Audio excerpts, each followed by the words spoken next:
What's up, dudes? Armory Channel. Just got back from the range, and I have nothing but good news for the new Springfield that I just got, 1911. This is the GI model. It's called the Champion. The only thing I would think that has anything to do with is the size of it. It's not a Commander size, but it's not a compact size. It's like in between. I think a Commander. Let me see something. Measure the barrel. We'll check it for safety first. Empty. It's dirty as hell. We used a Mech-Gar mag. Whoops, forgot to start the faggot timer. We used a Mech-Gar mag, and it worked fabulous. Sorry, did I say fabulous? How homosexual is that? It worked awesome. Okay. Jesus, I can't believe I just said that. Watch too much fucking TV, man. We're going to do a field strip on this. The reason why is, I know it's like, well, it's a 1911. We know how to do that. No, you don't, because there's something you got to do with this. It's stupid, but you need to know. And I can't find any field strip videos on the Champion GI model anywhere, so I'm going to make one. The only thing I didn't like about it is it has a really hard trigger pull compared to 1911s. Like usually 1911s, it feels like a little 3-pound trigger pull.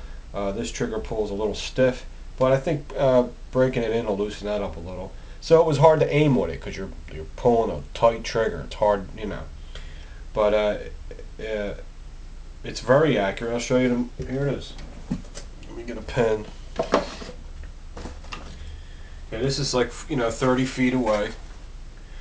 Okay. Here this is. It's not the best because I'm telling you the trigger, it means a lot. Alright, here we go. Got a pretty good group here.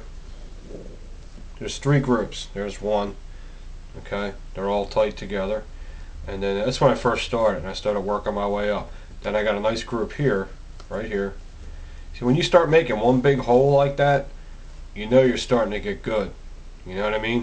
When you start making that big hole, you know that's when you know you're starting to be a good shooter. And then here's the 3rd group right here. It's not a bad. These 3 groups are pretty fucking good for that size gun and that hard trigger pull. It's got a really hard trigger pull, not real hard, but harder than your average 1911. I think it's a break-in thing. Okay, but there's your target. Okay, and did it jam? No. Did it misfeed? No. Once again, I've never bought a Springfield yet that jammed. Every time I bought a Springfield, they always feed and jam well. We gotta get moving here. Damn, what the fuck's that?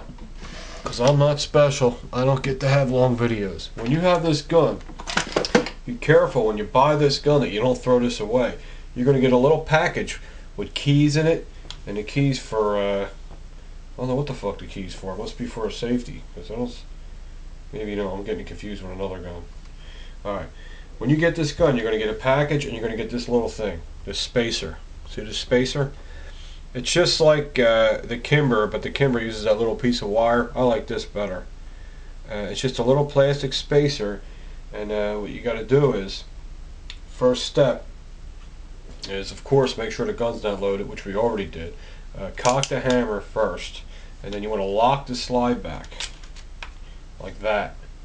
Okay, now after that you got to get this piece of this spacer and see how this is shaped. See how that's shaped? It's tapered down. This goes under there, but you gotta, it don't just go on, you gotta snap it in. Okay, so you put it in there and just snap it in like that. Then it'll move around, but it ain't gonna come off. See, there it is. You snap it in, and after that's in, you want to release the slide to pull it back. It just takes tension off the recoil spring. Now it's nice. Okay, and of course, as you know, or if you don't know and you're new, there's 2 notches. There's a big notch, there's a little notch. One's your slide stop that locks the slide back, and the other one's for taking the pistol down and field stripping.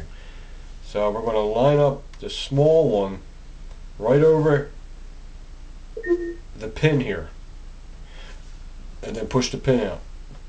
So it's going to go like this. Now you might feel resistance. If you do, that's the sear. So just, you gotta kind of just get by the sear, like, and then you gotta pull back. You're going to feel a little tension on it, which I didn't know. Okay, this thing, they should have made this a little longer. So you just pull it back a little till you line it up right over there like that, and then push the pin out. Okay, and then the pin comes right out. That's it. I mean, I haven't taken this apart yet. Okay, now the frame will slide right off. There's the frame. It's an alloy frame. I like alloy because it's not too light, but it's lighter than steel. I don't like that scandium. That shit's too light. Okay, now next thing you're going to do is just pull the recoil spring out, unit, whatever the hell you want to call it. It comes right out. There's the little thingy, takes the pressure off. You just keep, you don't have to take all this apart. You know, I will, but for the first, if you only put 50 rounds to it, you don't have to take all that apart. Just clean it. But you should, though. You should. Keep yourself in practice. Alright? Now, just like any other 1911, the barrel comes out, but in this particular gun, you got to have the barrel link. That's what this is called, down, like that. That's the barrel link. It's up, down. Some 1911s you can leave it up and you can get the barrel out. Some you can't. I'll show you how dirty it is. Okay? Can't leave a gun like that. You know? Okay. There's it. That's it. That's everything. There's your slide, barrel, recoil guide spring, your spacer, slide stop pin, and this is your frame. That's the whole pistol. Now I'm ready to clean it up, and when I'm done, I'm not going to video cleaning it up. When I'm done cleaning it up, I'll show you how to put it back together.